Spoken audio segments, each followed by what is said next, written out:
course, bring them to you. We move on now, and US Secretary of State Marco Rubio has said that Syria's new leadership wants peace with Israel as he laid out details for easing sanctions in a meeting with Damascus's top diplomat. This comes after Trump, on a visit to Riyadh on Tuesday, said he would lift sanctions to give Syrians a chance at greatness as Syria seeks to rebuild after more than a decade of civil war. Trump also announced that al-Sharaa said he would be willing to eventually join the Abraham Accords, which is a US-brokered 2020 agreement that saw the UAE, Bahrain and Morocco normalise relations with Israel. On Thursday, Rubio met in Turkey with Syria's Foreign Minister Assad al-Shabaini. The Syrian Foreign Ministry, in a statement, said that Shabaini spoke to Rubio about the details of lifting US sanctions on Syria, improving relations between Damascus and Washington, and discussing ways to build a strategic partnership. Meanwhile, Israel has voiced pessimism about al-Sharaa and has pounded neighbouring Syria with military strikes, much as it did in the run-up to longtime leader Bashar al-Assad's overthrow in December. But Rubio spoke to Israeli Prime Minister Benjamin Netanyahu and said that the new Syrian leadership expressed an interest in being at peace with all of their neighbours, including Israel. Well, of course, some developments there, and joining us to discuss them is Lev Aaron, a senior journalist joining us from Israel. Lev, thank you ever so much for being here. Before we discuss the implications of the meeting between Rubio and the Syrian foreign minister, first, could you detail the relationship between Syria and Israel and how that has changed in recent months given the overthrowing of Bashar al-Assad? Thank you for having me. Can you hear me? Yes, loud and clear. Good. I think that in Israel there was a big relief when Assad lost the civil war to al-Julani, simply because the pro-Shia forces had a continuum of 3,000 kilometers from Iran to the Lebanese bases of Hezbollah.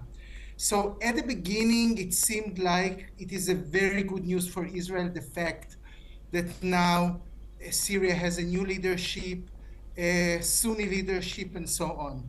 Even the fact that it is like a jihadist faction, it was in a way also good news for Israel in the fact that Israel was hoping that Syria will be boycotted for a lot of time until Syria proves that it belongs to the moderate Sunni countries.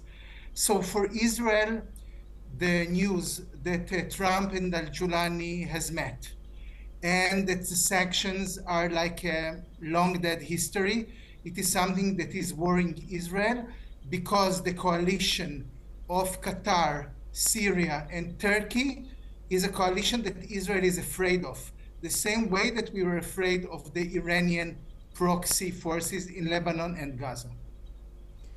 Yes, absolutely. And those liftings of sanctions, of course, have come from elsewhere. France has been in negotiations with Syria and other countries as well. Lev, in Israel, is there a feeling that there has been a significant change following the ousting of Bashar al-Assad? And if so, do you think there is a way that diplomacy between the new regime and Benjamin Netanyahu's government is possible? As you said at the beginning, Trump's meeting with al-Julani comes with a promise that Syria will be part of Abraham Accords. So Israel, on one hand, is pessimistic. Israel does not believe that al-Julani can, even as far as domestic politics is concerned, as far as Qatar and Turkey are concerned, which is Syria is still like now a client state of Qatar and Turkey. So Israel is pessimistic about the big promise of Trump that Syria will be part of the Abraham Accords. But Israel still hopes that once America sees that Syria is not the moderate Sunni country that they promised to be, maybe something in the new reality will change back to realpolitik that will see Syria as a jihadist country that also America should be much careful about. Yes, Lev, of course your opinions there are valid, but there does seem to be a shift with global leaders who see this new regime as a positive step forward.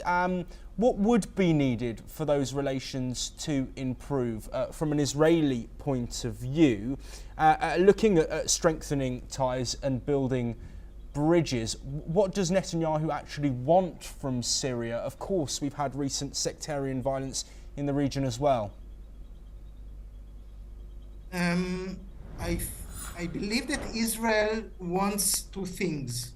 One is a formal recognition of Syria, that Syria will say we recognize Israel in this border, in that border, with the Golan Heights, without the Golan Heights. But the very fact that Syria could not recognize Israel for the last almost 8 decades, for Israel it was like a litmus test for the fact that Syria is always planning the destruction of Israel. So this is one thing. The second thing is that Israel has a loyal Druze minority within Israel.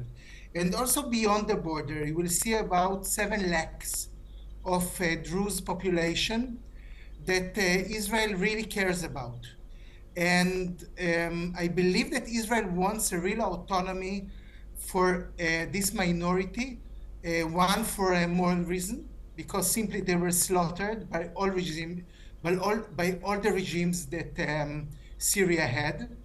And the second thing is that once there is some kind of autonomy next to the Israeli-Syrian border of, let's say, pro-Israeli minority, in a sense, not fully pro-Israeli, but in a sense pro-Israeli, I think Israel will be more positive and will also offer things to the new Syrian government that right now Israel is not offering. Yes, Lev, Aaron, thank you ever so much for joining us and providing that insight there. We move on now. India is set to launch a